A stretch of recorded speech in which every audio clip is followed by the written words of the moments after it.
পর রে বড়ই স্বার্থপর, বুকের মাঝে জায়গা দিলে যতন কইরা ভাঙ্গে রে অন্তর।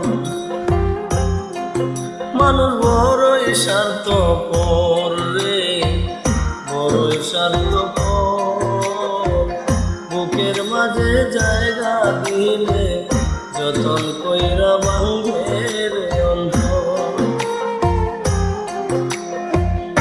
অচেনা এক জংলা পাখি যতন কইরা বুকে রাখছি, বুকের পাঁজর বাইন্দা সে যে সাজায়